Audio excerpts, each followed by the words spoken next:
Bismillahirrahmanirrahim. Elhamdülillah ve salatu ve selamu ala Resulillah. Allahümme allimna ma yenfa'una ve enfa'na bima allamtana ve zidna ilman nafi'an. Hormatly okuvchilar, biz Muhtasarul Viqoya attуу kitepten sabagыбызды ulantуудабыз. Өткөн sabagыбызda оорулуу кишинин намазы тууралуу тактап айтканда, тик туруп окуганга алы жетпеген адам кантип намаз окуйт? Отура албаган адам кантип намаз окуйт? Рүкү сажда кыла албай турган адам кантип намаз окуйт? Мына ушул тууралуу айтып өттүк эле. Бүгүнкү темабыз, Кудайым буйрса, бул мусапырдын намазы тууралуу болмокчу.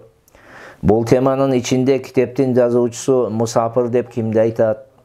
Мусапыр 4 рекеттик фарз намаздарыны кантип окуш керек? Сүннөт намаздары кандай болот? Жана биз негизги жашай турган ордубузду өзгөртсөк, кийин кайра төрөлүп өскөн жерибизге барсак, биздин кантип окуйбуз төрөлүп өскөн жерибизде намазды? Кыскасы мына ушул нерселер тууралуу баяндайт. Анда китепке киришели. Кудай Таалам бардыгыбызга туура түшүнүк берсин, амал кылып, башка элибизге дагы жеткирүүгө бардыгыбызга Кудай Таалам күч кубат берсин. Амин я раббал аламин. Бисмиллахир-рахманир-рахим. Al-musafirу man faraqa buyuta baladihi qasidan masafata 3 ayyamin wa layaliha bisayrin wasatin. Адаттагындай бул сүйлөмдү сөзмө-сөз которуп алып, андан кийин бул сүйлөмдүн ичиндеги керектүү нерселерге токтололу. Китептин жазуучусу ал кишини өзүнүн мейримине бөлөсүн жана ал кишинин илиминин урматына ушул жерде отурган окуучуларыбызга жана жалпы кыргыз элинен дүйнөнүн чар тарабында кайсыл жерде илим алып аткан болсо, Кудай Таалам бардыгынын илимдерин зияда кылсын, минтип айтат. Мусапыр орточо жол жүрүү менен 3 күндүк аралыкты кечип өтөм деп максат кылып, жашаган жеринин үйлөрүнөн ажырап чыккан киши дейт. Эмне дейт? Мусапыр орточо жол жүрүү менен 3 күндүк аралыкты кечип өтөм деп максат кылып, ниет кылып, жашаган жеринин үйлөрүнөн ажырап чыккан киши дейт. Бул сүйлөмдө бир канча маселеге токтолуу зарыл жана пайдалуу болот. Биринчи маселе, сапар деген сөздүн, биз сафара юсафиру ал-мусафиру, сафар деген сөздүн мааниси. Сапар деген сөздө 2 мааниси бар. Бири бул лугави дейбиз биз, лексикалык мааниси, экинчи шарияттагы мааниси. Сапардын лексикалык мааниси бул белгисиз бир аралыкты кечип өтүүдө эмне деп коет? Сапар дей берет. Ал эми шарияттагы мааниси бул дана ушул китебибизде айткан эмне? Сүйлөм. Ал эмнеде? Al-musafirу man faraqa buyuta baladihi qasidan masafata 3 ayyamin wa layaliha. Мына ушул киши эмне болот? Ушуну эмне деп аталат? Шарияттагы мусафир деп аталат. Эми караңыздар, мусафир болуу үчүн эмне керек экен? Эмне деди? Al-musafirу man faraqa buyuta baladihi. Мусафир ким экен? Жашаган жеринин үйлөрүнөн ажырап чыкканчык, үзүлүп чыккан киши дейт. Деп басым жасап айтты. Мына ошондуктан караңыздар, эгерде бир адам сапарга чыгуу ниети менен үйүнөн чыкты, бирок жашаган айылынан ажырап чыккан болбой, жанагы машинасы менен айталы анда барып атат, бирок айылдын ичинде эле жүрөт. Бул киши эмне болбойт? Мусафир болуп эсептелбейт. Эмне болуш керек экен? Өзүнүн жашаган жеринин эмнесинен чыксын? Акыркы үйүнөн озуп чыгыш керек. Мисалга Бишкектик болсо айталы, машин базардан өтүш керек. Машина базардан өтсө, мына ошондо эмне болот? Сокулукта эмне кылат? Мисалга намазын касыр кылып окуйт. Мусафир болуп кете берет. Экинчи маселе, бул киши эмне болсун? Максаты болуш керек, ниет менен чыгыш керек дейт. Мына ошондуктан эгерде бир киши дүйнөнү кыдырса, ниети жок, сапар кылууга ниети жок, акырын жылып атат. Мисалга Бишкектен бүгүн Беловодскийге чейин барды, эртең Карабалта барды, Чалдыбарга барды, Казакстанга өтүп кетти. Ниети жок сапарга чыгуунун. Мындай ушундай жолуну уланта берсе, бул киши мусафир болбойт. Ошон үчүн шарттардын экинчиси эмне экен? Ниет кылыш керек. Мына ошондуктан алымдарыбыз айтат, эгерде максат кылып жашаган жеринин үйлөрүнөн чыкпаса, ажырап чыкпаса үзүлүп, же жашаган жеринин үйлөрдөн үзүлүп чыгып, жашаган айылынын, жашаган шаарынын үйлөрдөн үзүлүп чыгып, бирок ниетинде сапар жок боло турган болсо, ал киши мусафир болуп эсептелбейт дейт. Мына шарттар. Үчүнчү маселе, 3 түнү күндүк аралыкты же андан көп аралыкты максат кылса дейди. Караңыздар, эмне деди? Qasidan masafata 3 ayyamin wa layaliha. 3 түнү күндүк аралык деди. Эгерде 3 түнү күндүк аралыктан азды максат кылып сапарга чыкса, мисалга 60-70 километр аралыкка барамын деген ой менен үйүнөн чыга турган болсо, бул киши эмне болбойт? Мусафир болуп эсептелбейт. Эми ушул жердеги токтоло турган маселебиз 3 түндү күндүк аралык жөнүндө. Ушул 3 түнү күндүк аралык деп эмнени айтат? Мына ушул маселеге токтолушубуз керек. Бул тууралуу түп-түз пайгамбарыбыз саллаллаху алейхи ва салламдан мындай километр деген сөз не кылган эмес, айтылган эмес. Бирок биздин аалымдарыбыз ар бири өзү жашаган жерде изилдеп келип, өз пикирлерин айтышкан. Кээ бирлердин көз карашы боюнча 3 түнү күндүк аралык деп 21 фарсахты айтат. 21 фарсах. Бир фарсахыңыз бул 12.000 кадам болуп эсептелет. Божомол менен 5.000 канча километр болот да, 5,5 километрден көбүрөөк болот. Мына ошону көбөйтсөңүз 100 километрден ал жака болот. Кээ бир алымдарыбыз 18 фарсах дейт. Кээ бир алымдарыбыз 15 фарсах дейт. Бир фарсахыңыз, кайра айтам, 3 миль болот, 1 милиңиз 4000 чыканак болот да. Ошондо канча болот экен? Жалпы 12.000 чыканак болуп эсептелет дейли. Ошондо канча болот? 5 километрден ашуун бир аралык болот, бир фарсахыңыз.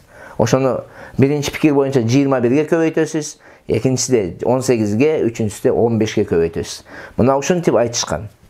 Негизинен китептерибизде айтат 3 мархала деп коет.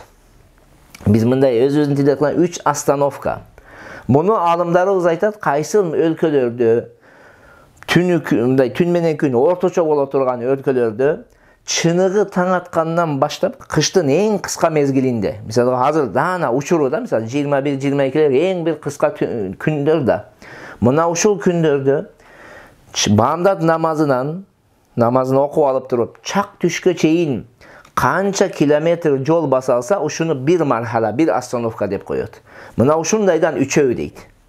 Ошон үчүн азыр эмне деп коет? 3 мархаланы алымдар өздөрүнчө өлчөп эсептеп, эмне деген? Кээ бири 21 фарсах, кээ бири 18 фарсах, кээ бири 15 фарсах дейт. Биз да эле өзүбүз мына ушинтип эсептеп көрүп, өзүбүз жол басып көрүп айтсак, анан менен сен айткандай болобуз. Бирок биздин муфтият азыр учурда бул маселеде 120 километр деп белгилеген. Мына ошол 120 жана андан көп алысыраак аралыкка барам деген адам эмне болот экен? Мусафир болуп эсептелет. Дагы бир эскертүү кетчү нерсе, ушул жерде кээ бир адамдар айтат да. Мен мисалга мына Бишкектен Ошко көздөй жөнөсөм, Бишкек менен Оштун аралыгы өтө узун аралыкта. Эми мен Ошко жеткенден кийин анан мусафир болом деген ушундай бир түшүнүк бар экен. Жок, андай эмес. Жана китепте айтканыбыздай, мен жашай турган жерим Бишкек, бара турган жерим Ош. Экөөнүн ортосундагы аралык 120 километрден ашуун.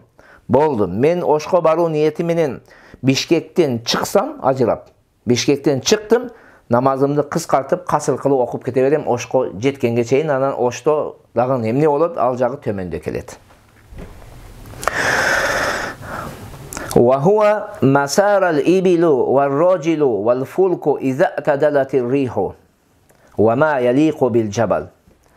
Orto жүрүү деп төөнүн жол басуу менен, же жөө жол басуу менен, же кеме менен жүрүү менен эгерде шамал орточо болсо, ошо 3 түнү күндүктү жолдук кечип өтүү дейт. Же тоо менен болсо, ошол тоого ылайык 3 түнү күн жол басуу дейт. Кыскасы, бул сүйлөмдө китептин жазуучусу ошол орто жол жүрүүдү кандай эмне менен эске алышыбыз керек деген маселени чечмелеп берип атат. Ошол 3 күндүк жол биз жөө же төбө менен өлчөшүбүз керек. Эгерде куруктукта түз жол менен бара турган болсок дейли. Эмне менен эсептейт экенбиз? Төбө менен же жөө жолдору менен. Ал эми кеме менен бара турган болсок, анда шамал орточо боло турган болсо, ошол парус менен жүрө турган мисалы кемелерде шамал орточо болсо канча километр бир күндө жүрө алат. Ошону эле 3кө көбөйтүп коесуз, 3 күндүк жол болот. Тоо менен бара турган болсоңуз, 3 күндүк жолду тоо менен эсептейбиз. Эгерде кайсыл бир жерде 2 жолу болсо, мисалга бир жол суу менен, бир жол айталы мындай түз жол менен. Эми карайбыз, суу менен кечип өтсөңүз, 1 күндүк жол эмес, 1 сааттык жол болуп калышы мүмкүн. 2 сааттык жол болуп калышы мүмкүн. Мындай азыр айталы, башына айталы. Суу менен жүрө турган болсоңуз айталы, 60-70-80 километр болуп калат. Бирок эгерде сиз жол менен айланам десеңиз, анда бул 120 километрден ашуу болуп кетет жол. Эми карайбыз. Сиз суу менен өтсөңүз мусафир эмессиз. Себеби эмне? Себеби сиз 120 километр аралыкка барбадыңыз. Ал эми эгер жол менен ошол айылга барсаңыз, анда сиз мусафир болосуз. Кыскасы, ким кайсыл жол менен жүрсө, ошол жол эмне кылынат экен? Эске алынат. Азыркы учурдагы технология өнүккөн доордагы самолеттор, азыркы мындай ылдамдыктары күчтүү болгон бул биздин машинелерибиз, буларды бардыгын ошол эски доордогу нелерге салыштырабыз? Жөө жол жүрүүгө же төбө менен жол жүрүүгө салыштырабыз. Азыркы күчтүү жанагы катерлер бар, укмуш ылдамдык менен жүрүп коюшат. Аларды ошол эски доорда парус менен жүргөн жанагы кемелерге салыштырабыз. Ушундай салыштырышыбыз керек. فيقصر الرباعية إلى أن يدخل بلده أو ينوي إقامة نصف شهر ببلدة أو قرية واحدة. Demek musafir kayra жашаган жерине кайтып келгенге чейин же барган жеринде bir шаарда же bir айылга 15 күн турам деп ниет кылганга чейин 4 рекеттик фарз намазын кыскартып окуйт дейт. Ушул сүйлөмгө дагы бир аз токтолуп өтүшүбүз керек. Бир аз токтолуп. Биринчиси, биздин мазхабтын көз карашы боюнча ушул сапарга чыккан кезде 4 рекеттик фарз намазды кыскартуу окуунун өкүмү эмне? Биздин мазхабтын көз карашы боюнча 4 рекеттик намазды, фарз намазды сапарда кыскартуу бул милдет амалдардан. Эгерде кайсыл бир киши кыскартпай турган болсо, ал күнөөкөр болот. Кыскартпай окуй турган болсо. Экинчи бул сүйлөмдөгү маселе фарз намаздарды деп айтты. 4 рекеттик фарз намазды деди, касыр кылат. Ошондуктан сүннөттөр ал абалга жараша болот. Сүннөттөр биздин мазхаб боюнча абалга жараша болот. Эгерде жол жүрүп кетип аткан болсоңуз, шашылыш болсоңуз, анда сиз сүннөттү окуп алсаңыз эмне экен? Болот дейт алымдарыбыз. Ал эми эгерде шашылыш болбосоңуз, барып токтосоңуз, мисалга Ошко барып токтодуңуз, кафеге кирдиңиз, чай ичип атасыз, курсаңызды тойгозуп атасыз, бейим аласыз, эч бир коркунуч жок, шашылыш жок болсо, анда сүннөттү окуу кадимкидей үйүңүздө кантип окуу сүннөт болсо, ошо дал ошондой сүннөт болот биздин мазхаб боюнча. Бул сүйлөмдөгү үчүнчү маселе касыр кылуу жогорудагы 2 амалдын бири табылганга чейин уланат деп айтты. Кайсыл эди?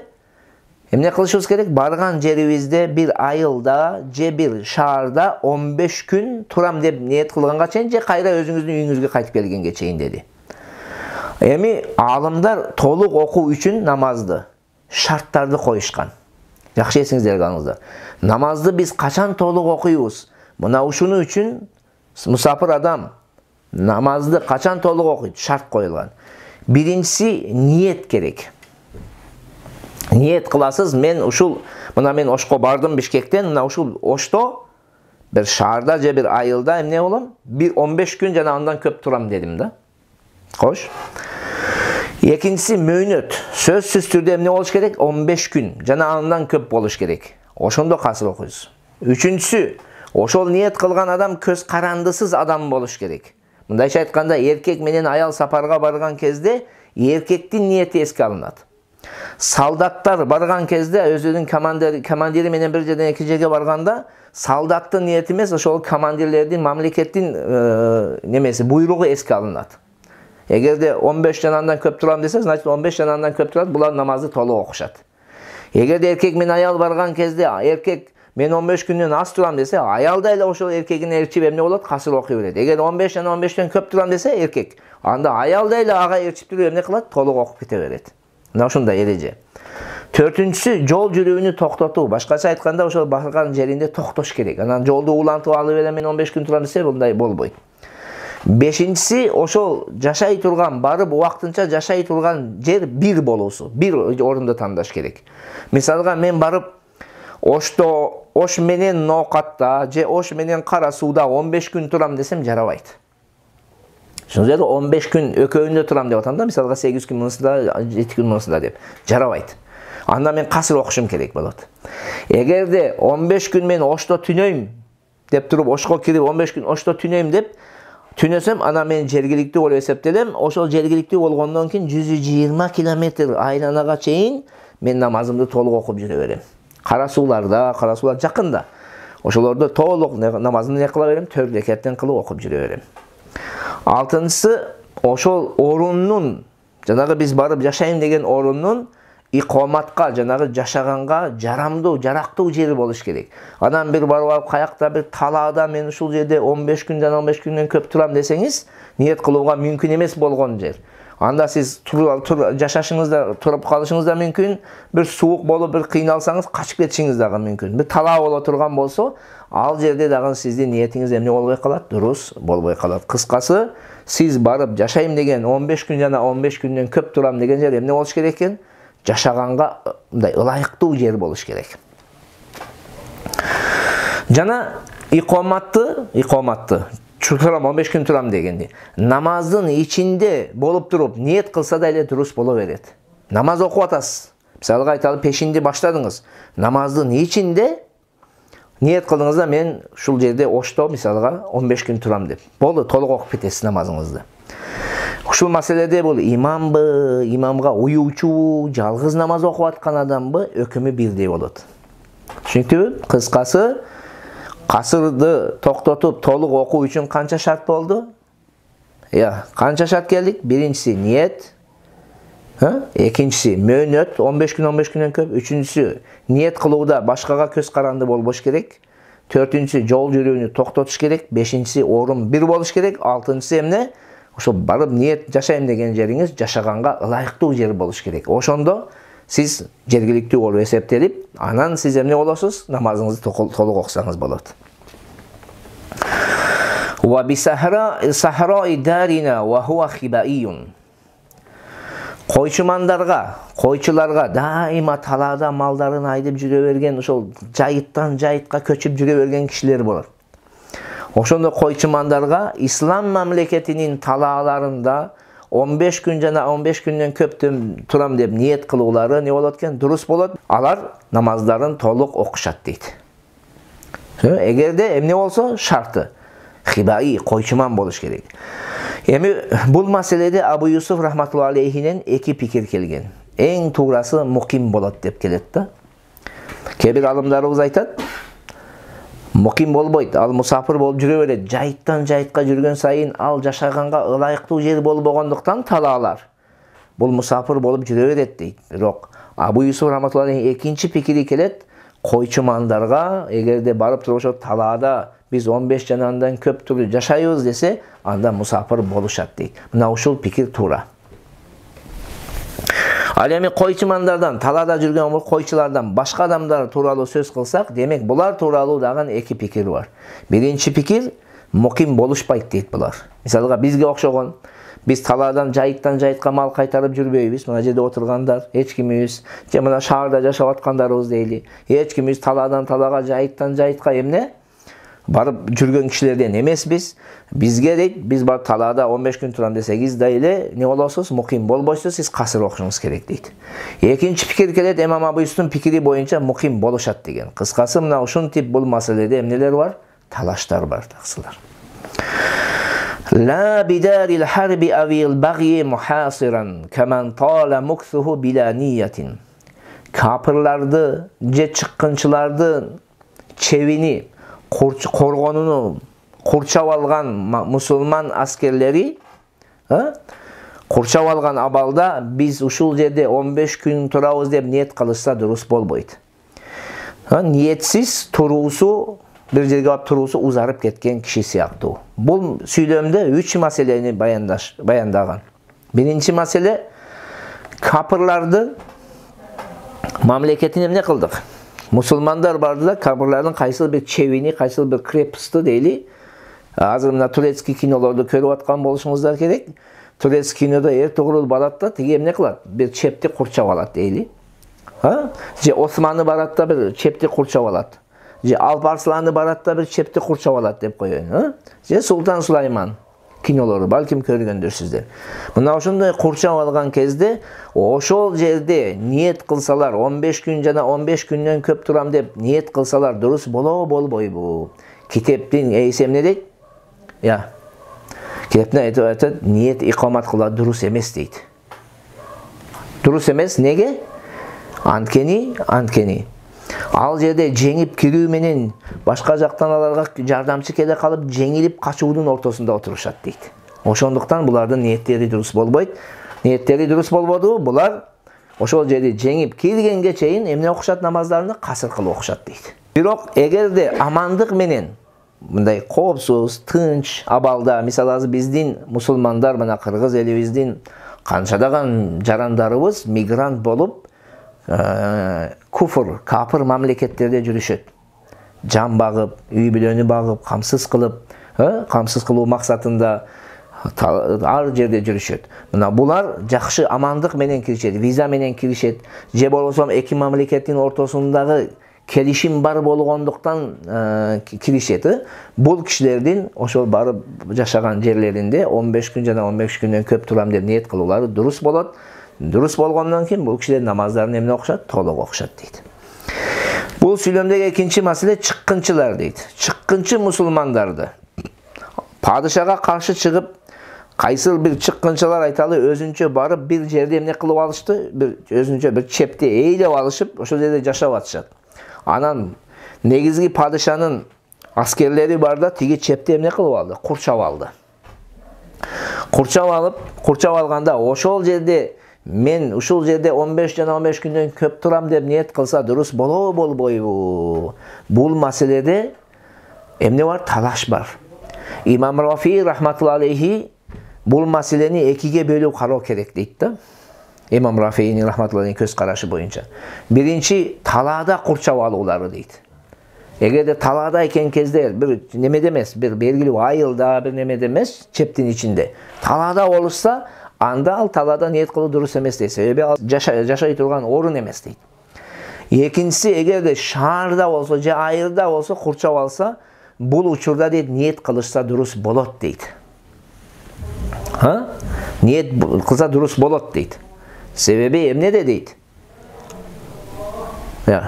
Эмнеде? Себеби бийликтин күчү күчтүү, тиги оппозицияга чыккандарды эмне кылып коет? Жеңип коет деген максатта. Алар анык жеңип, ошол чептин ичине эмне кылат? Киришет дейт да.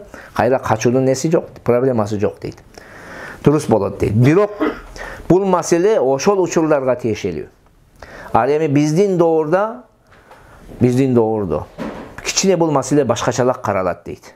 Абалдары капырларды курчап алууга окшоп калат да. Мынагы чыккынчыларды курчап алуу капырларды курчап алганга окшоп калат дейт. Себеби биздин доордо жанагы оппозиционерлерге дайыма кол кагыш кылып, жардамдашып турган, элдин ортосунда фитна фасадты таратууга, бузукулукту таратууга, жанагындай элди бөлүп жарууга үгүттөп, мындай ошолорду акча менен же башка нерсе менен камсыз кыла турган адамдар чыгат дейт да.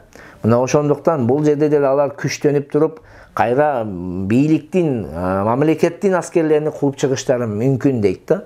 Ошондуктан ниет кылуулары эмне эмес? Дурус эмес болуп калат дейт. Ниет кылуулары эмне эмескен? Дурус болбой калат дейт. Мына ушинтип бул маселеде дагы эмнелер бар экен, таксырларым? Талаштар бар. فلو أتم وقعد الأولى تم فرضه وأساء. Demek eğer musafir 4 reketlik namazı toluk okup birinci qadaga oturgan bolsa namazı toluk bolot, biroq künökör bolot deydi. Qarаңыз. Biz jokorda ayttık. Musafir adamga 4 reket emes, 2 reket oku moynuga mildet dedik. Mana oşonduktan eğer de 2 rekat okubay. Bir adam 4 rekat okusa, yerhamukallahu yeşfik. Bir adam 4 rekat okup ortada otursa 2 rekat okumadı. 4 rekat okudu. Biroq ortada otursa bu kişinin akırkı qadaga oturgandıktan namazı durus bolot. Biroq künökör bolup kalat deydi. Emne üçün dese salamды kechiktirgendigi üçün, vacip bolgon moynuga mildet bolgon kasırdı taştagandыгы üçün, nafıl namazın baştoo takbirini ne kılgandыгы üçün, aytpagandыгы üçün, nafılды farz namazga aralaştırgandыгы üçün, ушул себептерден улам алымдарыбыз бул кишинин намазыны макрух тахримия болот, арамга жакын макрух болот дешет. Ошондуктан мындай артык кылам деп тыртык кылып албаш керек. Musafir adam 2 rekat 2 rekat okuş gerek.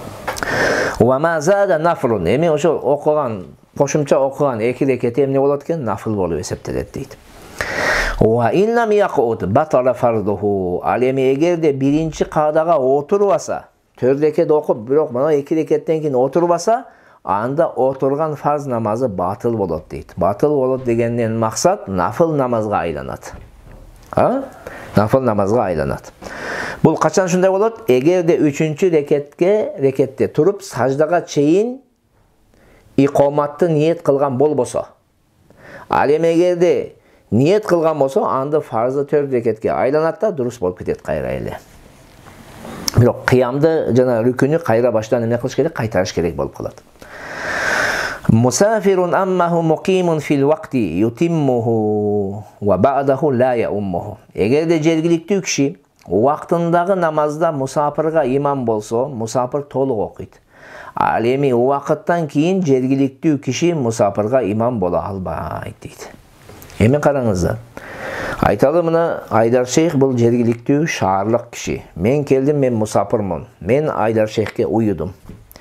Айдар шейхке уюгандыктан менин окуган 2 rekat namaz окушум керек да. Бирок имам жергиликтүү болгондуктан менин окуган намазым имамга ээрчип 4 rekatке айланат. Да толук эмне кылам? Имам менен окуймун. Бирок качыл вакта бул фил вакт, учурдагы намазда, каза намаз эмес.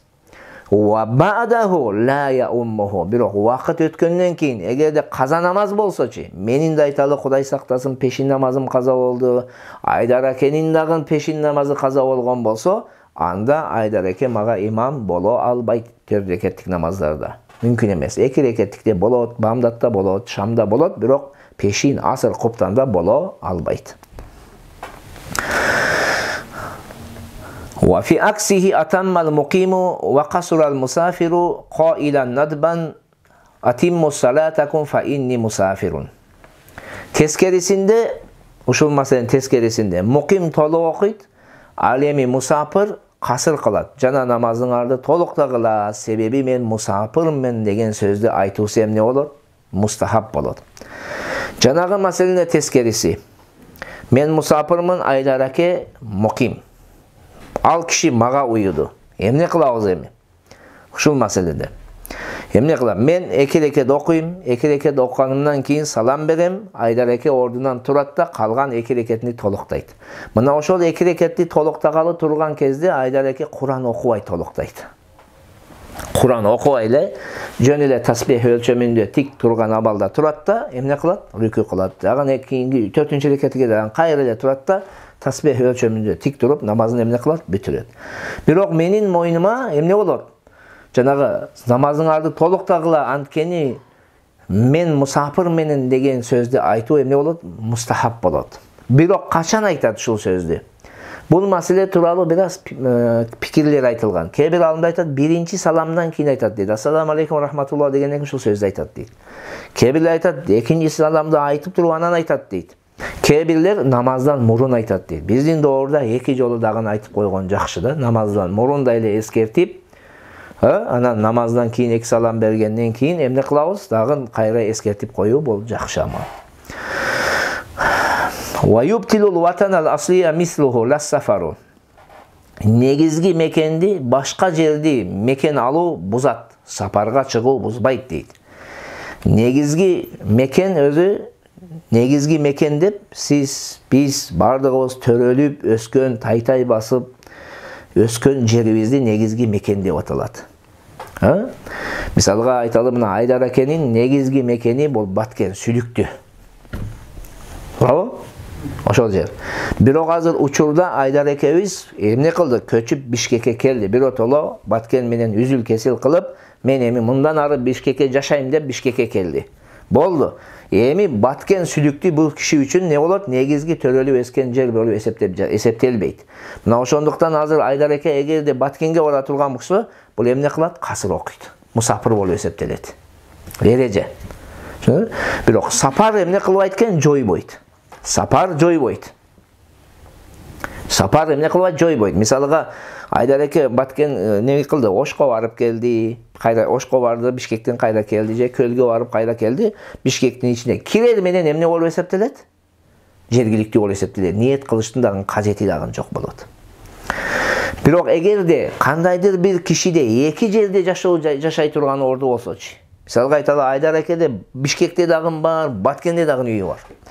Ушул маселеде кандай болот десе, бул маселеде алымдарыбыздын ортосунда мындай пикирлери бар. Кээ бир алымдарыбыздын көз карашы боюнча, эгерде бул жакта дагы, ал жакта дагы үйү же буга тиешелүү кандайдыр бир участка, жанагы үй кура турган жерлери болсо, анда эки тарапта бул муким болот, жолдо гана бул мусафир болуп калат дешет. Кээ бир алымдарыбыздын көз карашы боюнча жок. Эмне дейт? Эгерде бул жеринде дагы, ал жеринде дагы аялы боло турган болсо, ошондо ал муким болот эки жакта да, ортодо мусафир болот дейт. Жөн эле үй же жердин эле бар болуусу жетиштүү эмес дейт. Мына ушундай алымдарыбыздын ортосунда бул маселеде эмне бар экен таксыларым? Кайчы пикирлер бар. Ваватанал икомати мислуху вассафару вал аслию. Вактынча жашоо жайды өзүнө окшош башка жерде вактынча жашоо жай алуу, сапарга чогуу жана негизги мекенге кайра кайтып келүү эмне кылат? Бузат дейт. Вактынча жашоо жай деп, мисалга мен Ошко барып, ушул Ошто 15 күн жана 15 күндөн көп турам дедим да, жашайм дедим. Ошол жер мен үчүн эмне болот? Ватанул икомат деп аталат. Мына ушуну 3 нерсе бузат. Биринчи нерсе, өзү сыяктуу башка жерде алдым. Анан айттым, жок, эми мен Ошто турбайм, Жалалабадта 15 күн турам десем, уже Ош мен үчүн не болот? Ватанул икомат болбой калат, вактынча жашоо жайым болбой калат. Бул бир. Экинчиси, мен Ошто турам дедим. Да бирок 120 жана андан көбүрөөк аралыкка бир чыгып, анан кайра келдим. Бул же кайра келдимби? Кайра Ош не болду мен үчүн? Сапар орду болуп калды да. Мен намазды касыр окушум керек. Эми мен ниет кылбасам 15 күндү кайра башынан мен касыр окуп жүрө берем. Үчүнчүсү вал аслию, негизги мекен дагы вактынча жашоо жайды бузат дегени, мен мына Ошко бардым, 15 күн турам деп ниет кылдым да. Анан кайра аралыкта бир эмне кылдым? Бишкекке келдим. Үйүмө келдим. Эми кайра Ошко бара турган болсом, уже Ош не болгон? Ватанал икоматым жоюлуп кеткен. Мен барган кезимде кайра башыдан менин ниетиме байланыштуу болот. Эгер 15 жана андан көп турам десем, толук окуйм, эгер андан аз турам десем, касыр окуймун. Вассафару ва диддуху ла югаййирани алфаита. Сапар жана анын каршысы дейт, анын тескериси. Каза намаздарды өзгөртүшпөйт дейт. Башкача айтканда, сапарда намазыңыз кандай каза болгон болсо, анын казасын сиз сапарда окуйсузбу, келип алып үйүңүздө окуйсузбу, ошол сапарда каза болгондо эмне кыласыз? Окуйсуз.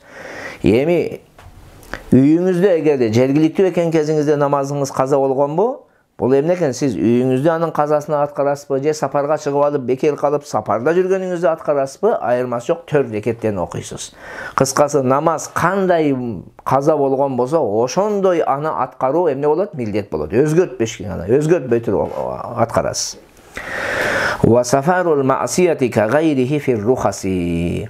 Күнөө максатта сапарга чыгуу башка мындай рухсат, жакшы максатта сапарга чыгуу сыяктуу болот, не рухсатта дейт. Башкача айтканда, эгерде бир адам урулук кылам деп Кудай сактасын чыкты, же арак ичкели барам деп чыкты, кыскасы күнөө ниети менен чыкты үйүнөн. Муну менен жакшы максатта бир тамак аш табайын, үйүмдү камсыз кылайын деген, же бир илим алайын деген бир жакшы ниет менен сапарга чыккан киши сыяктуу болот. Рухсаттарда кайсы рухсаттар? 4 рекет намазды кыскартып окуу, масыга мастардын өкүмүнү 3 күнгө өзгөрүүсү, эгерде курбандык айы болот болсо курбандык чалуудун милдет болбоосу, мына ушундай маселелерде эмне болот? Өкүмү экөөнүкү бирдей болот. Жакшы ниетте сапарга чыгасызбы, жаман ниетте чыгасызбы, биздин маса боюнча экөөнүн өкүмү бирдей. Мына ушул жерде мусафир темасы бүттү. Кудай Таала бардыгыбызга туура түшүнүк берсин. Ассаламу алейкум ва рахматуллахи ва баракатух.